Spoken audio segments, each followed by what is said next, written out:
जय हिंद दोस्तों। आज की लेक्चर शुरू करने से पहले मैं दो पंक्तियां आप सबके सामने पेश करना चाहता हूं, जो आज की लेक्चर के लिए काफ़ी रेलेवेंट होगा। और इस कुछ पंक्तियों ने मार्क्स की पूरी ये वामपंथियां या पॉलिटिकल थॉट को बहुत काफ़ी ही सुंदर तरीके से पिरोया है। ये पंक्तियां कुछ ऐसे हैं। लहू अवाम का, लहू अवाम का बहरे बेहिसाब पीते हैं। लहू अवाम का बहरे सबाब पीते हैं। वो पारसा हैं, वो पारसा हैं मगर बेहिसाब पीते हैं। लहू अवाम का बहरे सबाब पीते हैं। वो पारसा हैं, वो पवित्र हैं मगर बेहिसाब पीते हैं। और इधर है हम, और इधर है हम कि अगर दो घड़ी खुशी के लिए फलों का रस भी पी लें तो शराब पीते हैं। अरे दुनिया वालों, अरे दुनिया वालों, अगर शराब छुड़वाना ही है, अरे दुनिया वालों, अगर शराब छुड़वाना ही है तो मेरे घर में भूखे पेट से बिलबिलाती हुई बेटी का पेट भर दो। अरे दुनिया वालों, अगर शराब छुड़वाना ही है तो मेरे घर में भूखे पेट से बिलबिलाती हुई बेटी का पेट भर दो। And this is it. This is the idea, or this is the problem which was understood very, very beautifully by none other than the Karl Marx. And thus he propounded his theory of communism. Hello everyone, welcome to lecture number 37. Today we are going to talk about Marx's theory of communism. So let's come back on the board and understand Marx in his holistic and comprehensive manner. So, what is Marx communism? Marx communism was an utopia of Marx. It was the ideal standard of Marx which Marx tried to reach. ये marks का सबसे बड़ा European state था, एक ideal state था. In context of Indian thinker, if I speak, the none other than Gandhi ji that comes to my mind and his concept of Ram Rajya. He always strived towards achieving the excellent state of Ram Rajya, right? So what is this communism, or in the Indian context the concept of Ram Rajya? It is basically a notion of stateless society, the society where there is no state, where people are residing in peace and harmony with each other, is the best society that can exist. Both Gandhi and Marx are anarchists, right? The people who believe in the stateless society, we call them as anarchist. Anarchist. Anarchist. What is anarchist? In Hindi, the most appropriate term is arajakta, right? Arajakta, where there is no state to monitor, to regulate, where people are mature enough, where people are understanding enough to coexist in peace and harmony with each other. Anarchy in literal sense means absence of state. There are two ways in which scholars have described anarchy, right? So in the predecessors of Marx, there were liberal schools. There were social contractualist school like Hobbes, Locke, and Rousseau. Their understanding of anarchy, that was state-led society, that was state of nature, was quite different from the anarchists that we are going to talk today. That is Karl Marx, that is Gandhi, right? So what were the Hobbesian view, or what were the views of social contractualists when it comes to anarchy, right? One very basic question that comes to our mind was that what is the difference between the approach of anarchy between the two schools, right? So when we talk about Hobbesian school, their understanding of anarchy is a painful situation, right? Because as we have already done Hobbes, he says that the state of nature is a state of war of all against all, right? For him, the state of nature is a state of war where people are nasty, cruel, and brutish, there is no security to the life, liberty, and property of the individual, right? So their perspective or their view of anarchy or state of nature was very, very brutal. It was chaotic. It was state of war of all against all. Life of a man will be in chaos. Man cannot live in peace with others in the absence of the state. एक perspective तो ये है जो Hobbesian view है, जो कि बोलता है state of nature that is anarchy will be state of war of all against all. अगर कोई सुप्रीम अथॉरिटी ना हो टू रेगुलेट द स्टेट, लोग एक दूसरे के जान के दुश्मन हो जाएंगे. Why? Because he have taken a hedonistic nature of man, that man are pleasure seekers. They are running after a power seeking game, and hence it will be a state of war of all against all. This is the one view. What is the Marxist view? What is the Marx says about the state of anarchy? Right, as we have seen that the communism or state of anarchy is the utopian state, he will always have a positive view towards state. Until and unless I don't have a positive view towards the people, how will I propound the idea of stateless society? जब तक मेरा मानना ये होगा कि सब लोग अच्छे हैं, सब लोग पीसफुली एक दूसरों के साथ रह लेंगे, in that case I will propound the idea of stateless society. That yes, we do not need any state to monitor or regulate us, to guide us, because people or human beings are understanding, mature, and intelligent enough to live and coexist with each other in mutual peace and harmony. That is what Marx will propound. He will say that anarchy is the state of perfect happiness. What is anarchy as per Marx?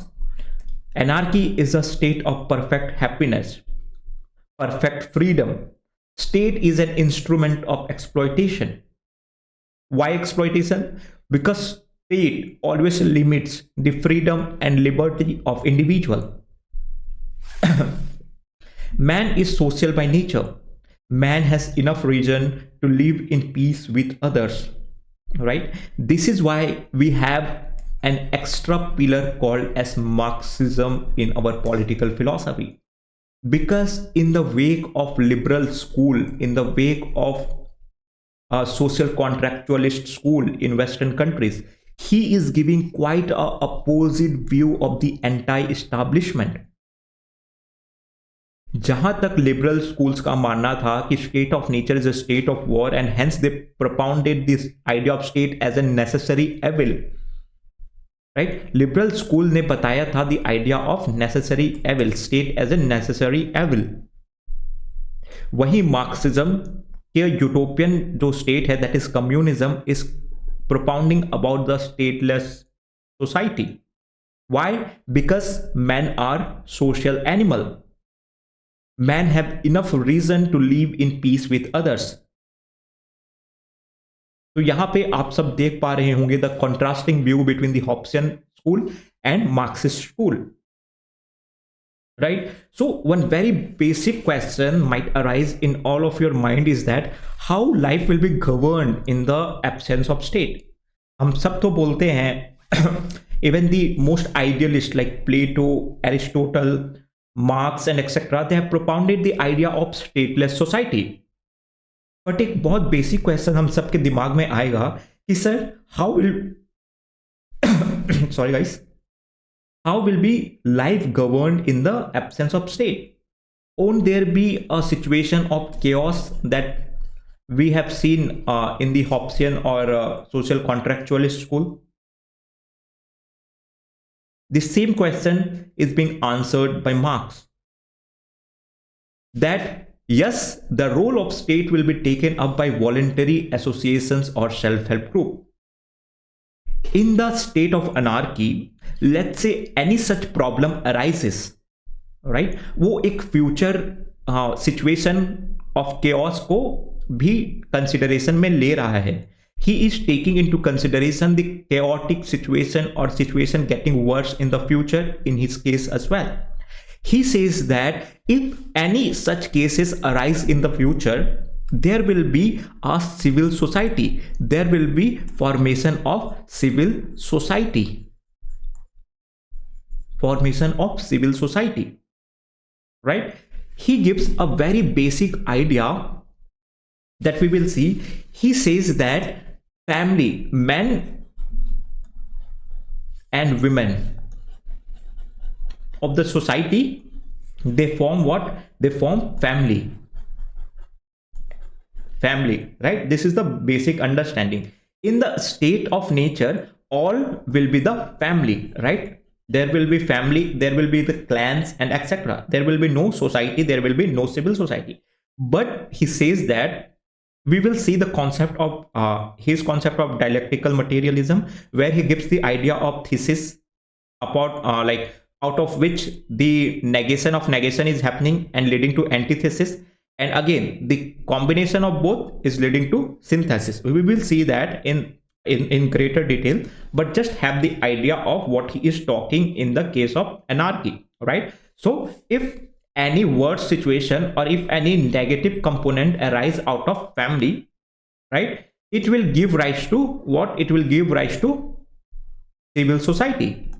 It will give rise to civil society, right? Who will be this part of civil society? Of people belonging to the same like family or group of family, right, leading to creation of voluntary association, so as to ensure that there is no chaos or situation getting worse among this particular stateless society, right? So this is how the civil society will help in governing the stateless society, right? So civil society, like in today's term, we have like NGOs, we have self-help groups, we have various institutions and etc. All right, they are the main ruling entity of our state. Government or state is just to regulate them, but it is institution like bureaucracy, like administration, like policing and etc. They are the ones who are responsible in monitoring, regulating, governing the state, right? So this is how Marx is also propounding his idea of civil society. And the answer to that basic question, that how will be life governed in the absence of state, basically the answer is there will be a voluntary association, right? There will be voluntary association or the creation of civil society if the case of chaos or any worse situation arises, right? So this is the answer of Marx communism. Okay, communism is a classless society, right? We have seen it is a stateless society. The second feature is it is a classless society. Why classless society? Because here the private ownership will be abolished. Why? Because there will be a community which will be having resources, having any resources in common ownership, right? In common ownership, and hence there will be no provision of private ownership, right? And hence there will be no wealth or income inequality, right? Income inequality. Until and unless there is a private ownership which is leading to accumulation of wealth, there will be no class differences, right? Everyone will equal, right? Let's say if we are the five friends and if we are owning a piece of land in equal share, right, the profit that land will give to us, the produce or agriculture produce that land will give to us, will be equally shared among all of us, right? And hence we all five will get equal shares, and hence there will be no income or wealth inequality between five of us. This is what Marx is saying. And hence if we all have equal wealth, if we all have equal status, there will be equal classes, there will be no class differentiation, right? So this is what Marx's ideal or utopian state is. It is also a classless society. If there will be no class differentiation, there will be no conflict of interest that will arise within all of us, and hence our existence will be more peaceful, it will be more in harmony. Now just try to understand his vision, right? Why he is giving his idea of communism. ये communism का idea दे क्यों रहा है? ये कुछ ऐसा फालतू concept नहीं है, राइट? हम जनरली ये बोलते हैं ना, if you set your goal to the maximum standard that is 100%, and if you will strive towards reaching that 100%, if you can't even reach that 100%, you will at least end up reaching to 95%, 90%, or even 80%. And even 80% to that goal of 100% will be significant, right? And out of his idea of communism, that is his idea of socialism will arise, right? Where he will take something good out of communism and which will ultimately lead to the creation of socialism, right? So this is the second feature. The first was communism, or Marx communism was stateless society. The second is it is a classless society, right? Hence there are no class division and all belong to one class. Since classes will end, what will happen? If classes will end, because in today's problem, whatever issues that a society is facing is due to the class differentiation, right? In India, we have the consequence of class differentiation as casteism, right? One of the very, very ill vices that our society is facing today, the caste system, right? Few castes of our society are still ill-treated.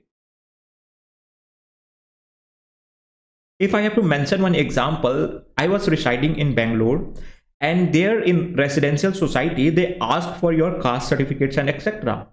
And if you by any chance belong to, this is very, very unfortunate for us to experience all those sort of vices even to this stage, but this is the reality. And by any chance, if that particular individual is belonging to any lower caste, there is higher chances that he will not end up getting the property for rent or lease, right? So these are some of the bleakest reality of our time, and which is the consequence of what? The class differentiation. Since classes will end, state will become redundant, right? Redundant, and state will wither away, right? If there will be no class differentiation, if everyone will be equal, they will be existing in mutual cooperation, peace, harmony, and etc. What will be the need of state, right? This is how Marx is giving his idea or justification for stateless society. If we will end caste, if we will make or eliminate class differentiation from the society, everyone will become equal, and hence there will be chances that they all will mutually cooperate, coexist in peaceful and harmonious manner. Then why do we need state, right? There is a lot of similarity between Marx communism and Gandhi's Ram Rajya that we have already discussed, right? His notion of Ram Rajya was also similar. In the state of Ram Rajya, where everyone will be equal, there will be no class differentiation. Here, class differentiation doesn't mean the professional differentiation, right? People can choose their own respective profession based on their own talents and skills. But what is classless society? Where everyone will have equal status, where everyone will have their respective incomes, right? There will be no discrimination based on caste, creed, gender, sex, and place of birth. But the only difference between so this particular question might arise, sir, we are seeing here is that Marx's idea of communism and Gandhi's idea of Ram Rajya is more or less same, right? Is more or less same. So is there any difference between both of them? Is there any difference? Yes, there is a difference. And what is the difference? The difference is in the means, right? Difference is in the means to achieve this stateless society or achieve this Ram Rajya. जो method Gandhi ने apply किया अपने राम राज्य तक पहुंचने का, that was very peaceful in nature. That was very peaceful in nature. Why? Because Gandhi was the greatest propounder of non-violence, that is ahimsa. That is why his approach towards reaching or attaining that Ram Rajya will be very, very what? Peaceful. Ahimsa. Satya. All these terms is the means to attain that Ram Rajya, Dharma. But when it comes to Marx, his approach was violent.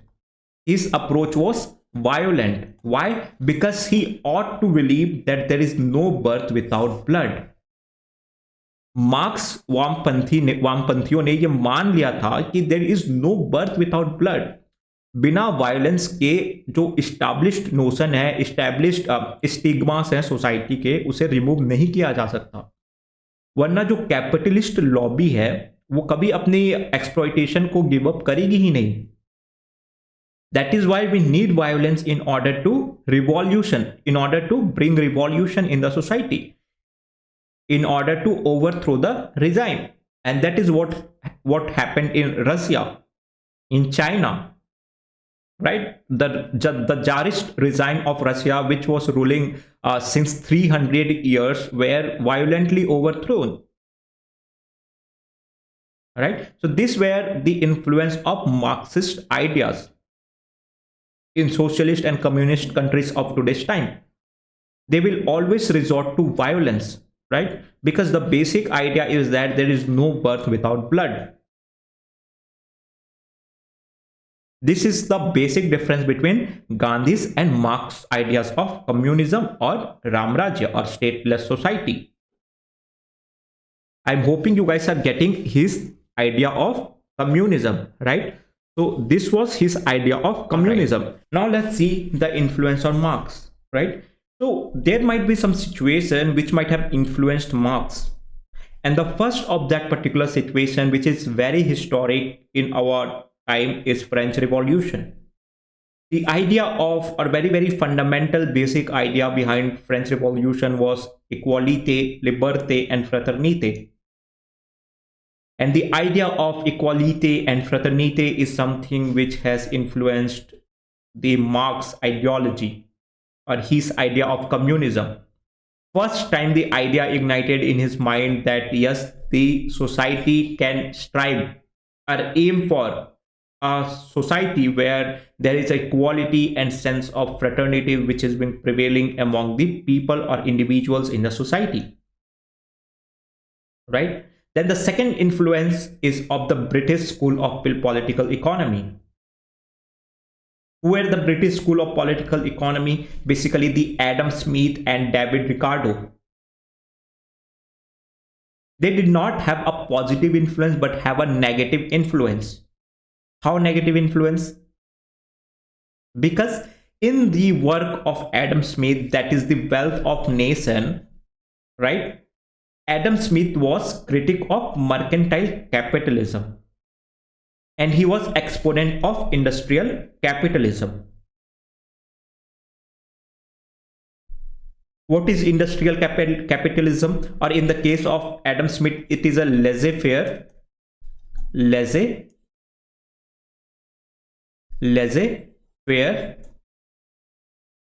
economy.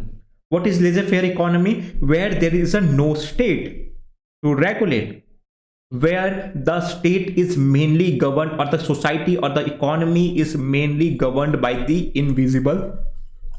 invisible hand of demand and supply. Invisible hand of demand and supply.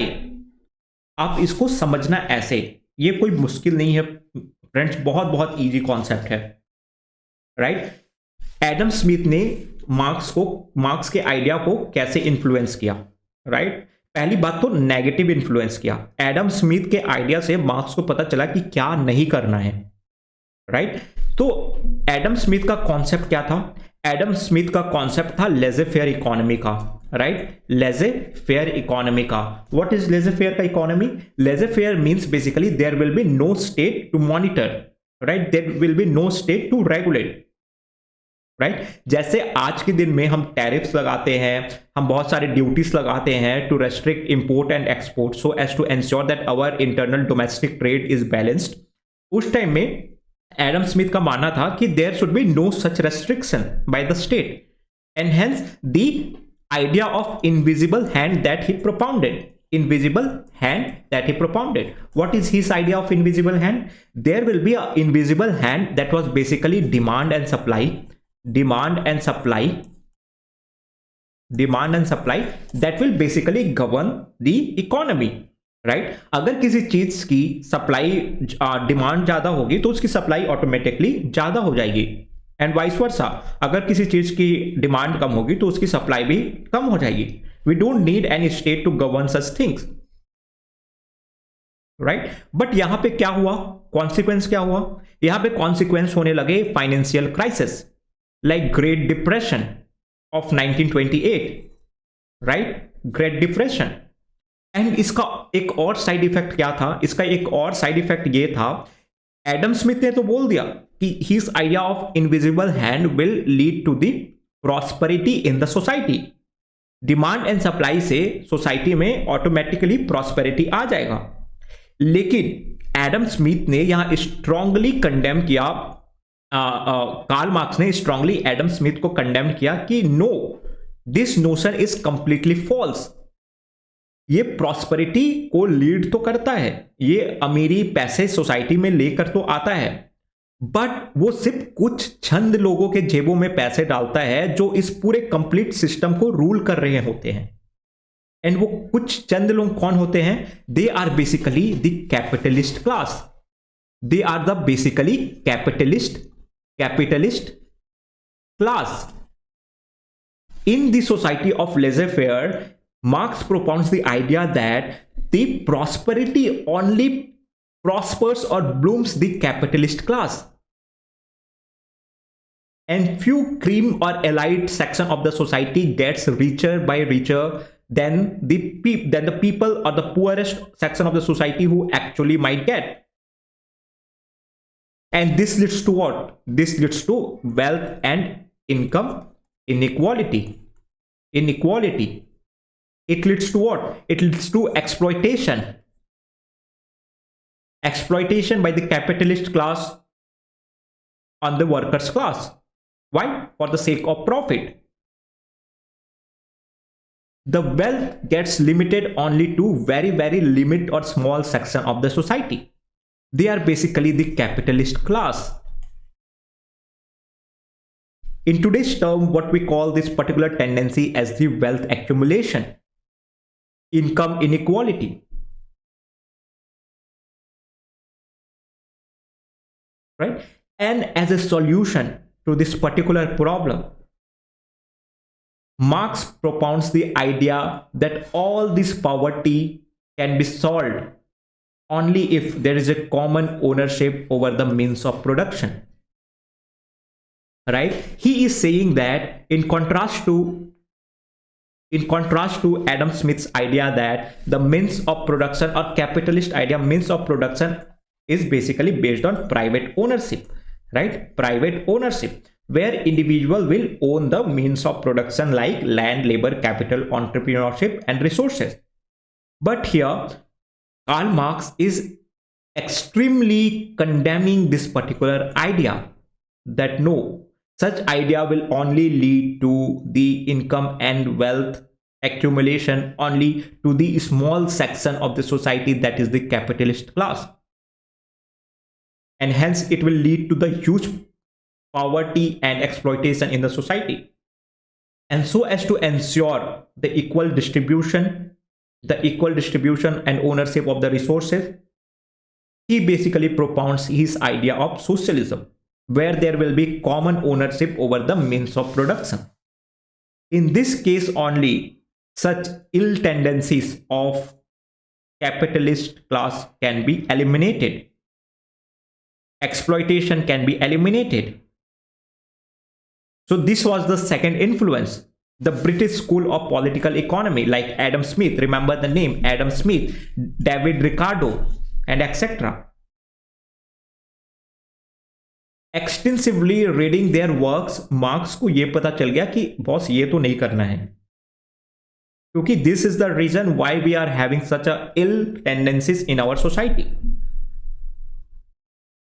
right? So these were the second important and major influence. The third one is very, very important, the German philosophers like Hegel.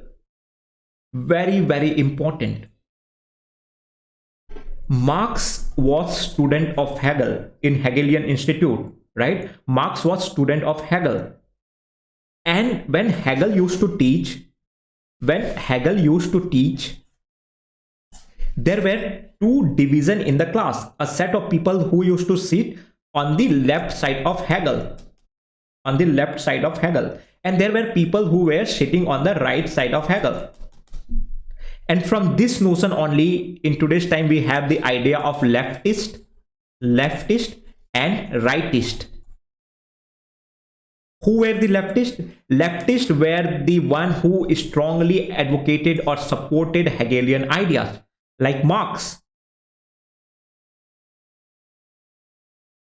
All right. So they will always have this idealistic notion about the state. We will see how Hegel influenced Marx very, very extensively. While reading the works of Hegel, Hegel wrote very, very extensively. Hegel, he was basically influenced by Immanuel Kant. And just because there was some error in Kantian work, he decided to rework on Kantian ideology.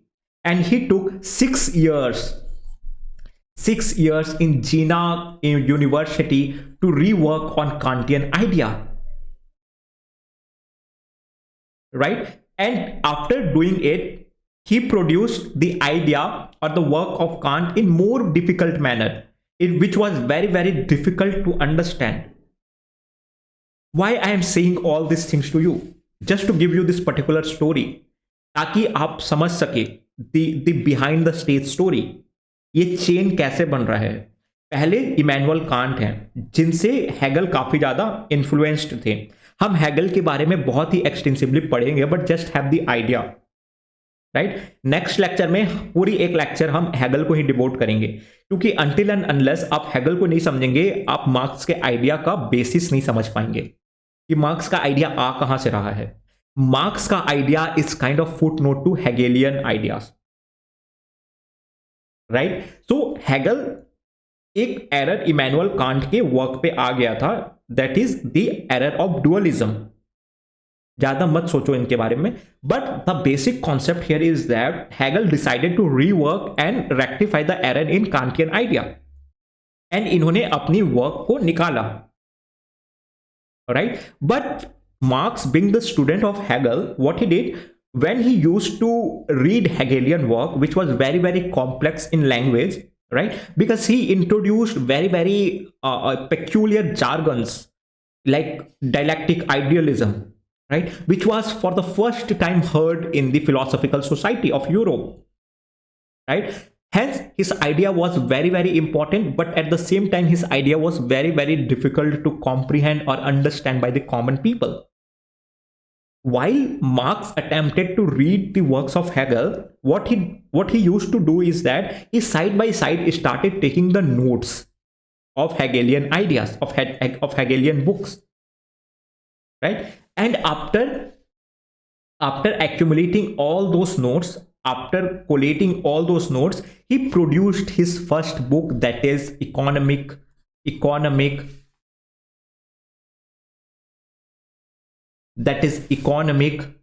and philosophical manuscript.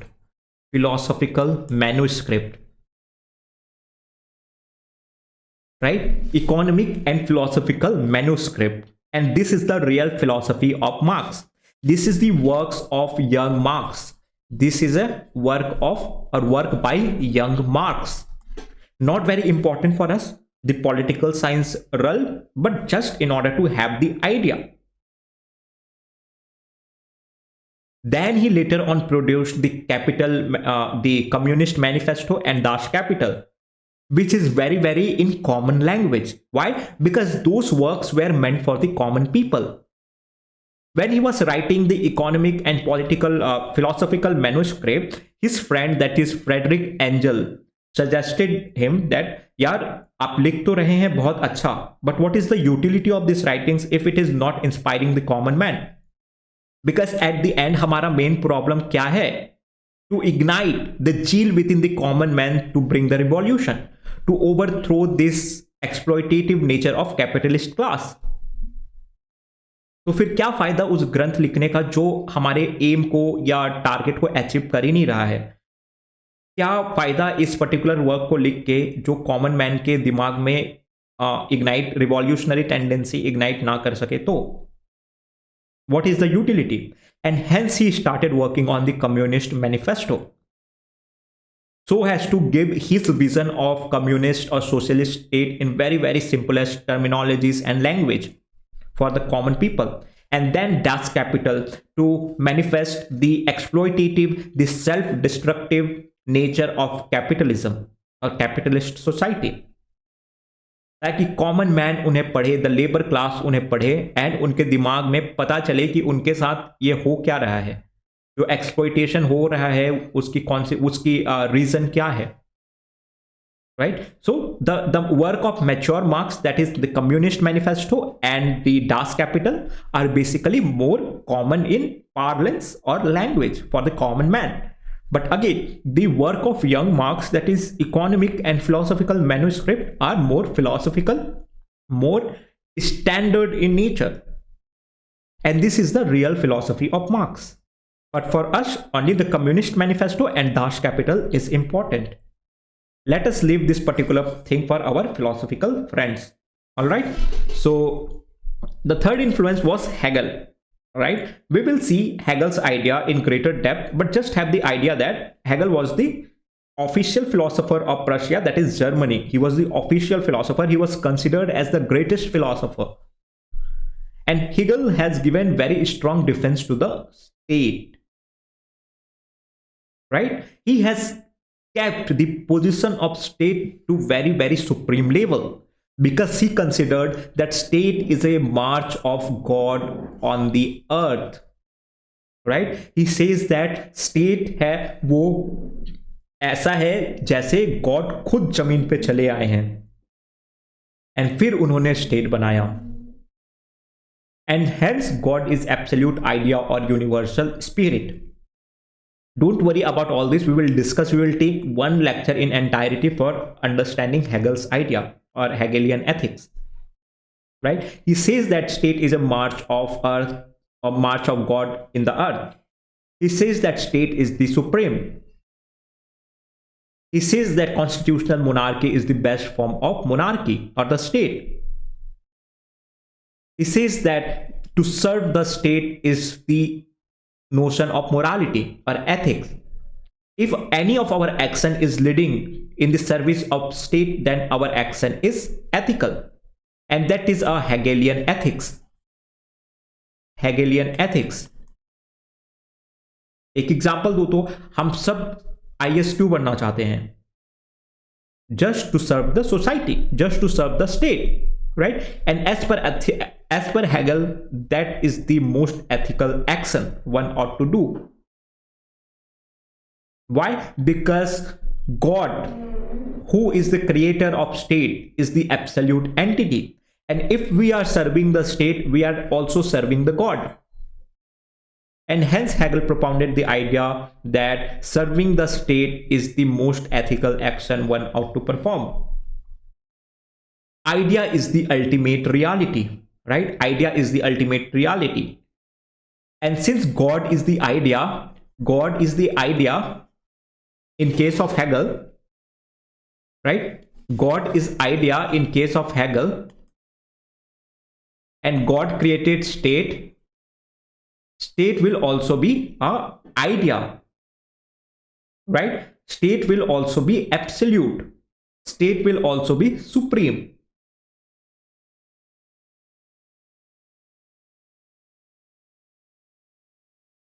Right? And hence he says that state is reflection of God on this particular earth. And this is how his idea or absolute defense to state is propounded. We will see the entire concept of Hegel in very simplest terminologies in tomorrow's lecture, but just have faith that Marx's idea is kind of based on Hegelian philosophy, right? So this for Marx, idea is false consciousness, right? So this is also kind of difference, right? So as I have already said you that while reading Hegel work, he used to take footnotes, right? He used to take footnotes where he used to criticize or or focus on some of the problems in Hegelian ideas, right? So here, if Hegel considers idea as the supreme idea or reality, for Marx, idea is false consciousness, right? Just to appeal or just to appease our consciousness, right? That is the false consciousness. Marks के लिए ये सब बकवास है, idea वाइडिया सब बकवास है. It is just to appease और please our mind, right? Idea is not real, matter is real. Simplest of the term अगर मैं बोलूं तो बापू भैया पैसा ही सब कुछ है, पैसा ही भगवान है, राइट? बापू ही भगवान है, the Gandhi Bapu on the note, right? This is the idea of marks. He will say that only matter. What is matter? The money, the resources. Resources are real, and idea are not real. They are just the false consciousness to appease the sentiments of the people, right? God, here we can see the contradiction between Marx and Hegel, right? How he is finding contradiction in Hegelian idea to propose his idea, right? God has not made man, man has made God, right? Here Marx is saying that no, God has not made the man, but man has made the God. भगवान ने इंसान को नहीं बनाया, इंसानों ने भगवान को बनाया. ये किस हद तक सही है? You guys have to put in the comment section. आपका क्या मानना है? Is this particular statement true that God has not made man, but man has made God? And this is how we study the political philosophy, people, right? It is just about creating our own thinking, right? हम simply philosophers को पढ़ते रहेंगे तो that will not end up accruing any benefit for us, right? But once we start analyzing and we start active learning them, then we will get our own insights. That is what dialectics is. Here Marx is saying that God has not made man, but man has made God. What might be the reason of him behind saying this? ये हमें सोचना है, क्या हो सकता है. Then we can think about our own perspective, our own insight on this particular statement, and that is how we develop our cognitive functioning. So according to Marx, idea is false consciousness. Why? Because religion is opium of masses. Opium of masses, right? अगर मैं आपको बहुत एक story बताऊं जो बहुत सक्सेंटली इस particular concept को क्लियर कर देगा, वो ऐसा है कुछ. Recently I have been to Vrindavan, right? Vrindavan, the Mathura, basically Vrindavan, Banke Bihari, okay. There I have seen few of the like very very poorest people, very very poorest people, right? They do not have anything to eat. They were basically begging for the food, right? They did not have a proper cloth to wear and etc. But I saw them dancing. I saw them dancing in the temple, right? I asked to one of my friend कि यार इनके पास खाने के लिए खाना भी नहीं है, then how they are enjoying such a life, like such a leisure in the temple? They should go and work somewhere, right?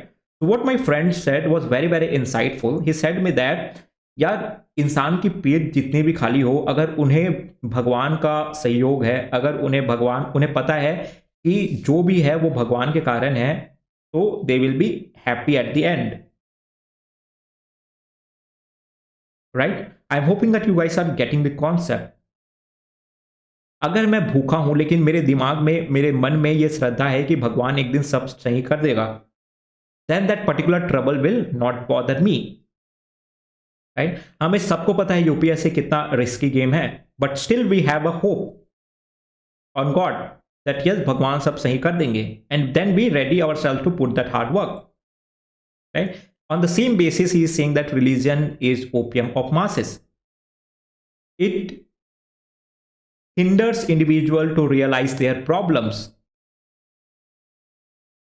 लोग जितने भी कैपिटलिस्ट क्लास वर्कर्स को जितने भी एक्सप्लॉइट कर रहे हैं, बट रिलीजन, फेथ, भगवान पे भरोसा उन्हें ये सोचने में मजबूर कर रहा है कि नहीं यार, ये जितनी भी परेशानियां हो रही है, इट्स ऑल राइट, भगवान एक दिन सब सही कर देगा.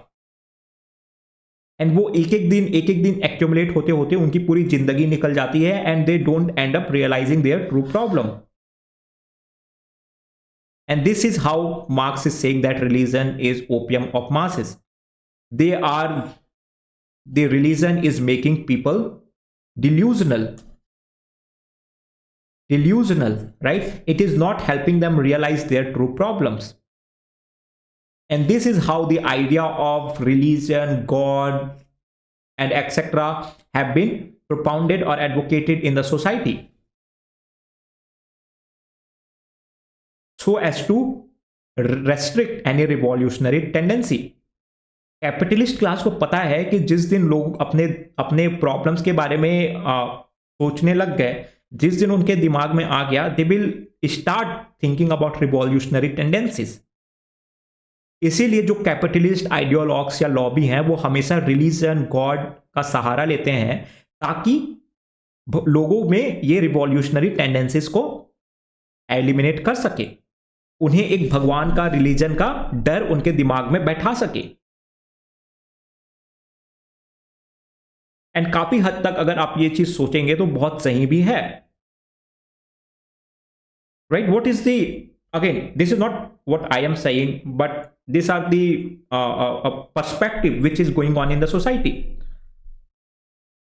If there is immensity of poverty which is prevailing in our country, what is the utility that we are deriving in building any grandiosity of temple in any particular place? Still that money could have been used in the in something else, for employment creation and etc., right? But what is the other side? Because of that particular temple, there will be increase in tourism, the livelihood, the employment of that particular area, right? And this is how Marx is saying that no idea or God is a false consciousness, because religion is opium of masses, right? So according to Marx, Hegel is standing on his head. He is saying that Hegel is standing on his head.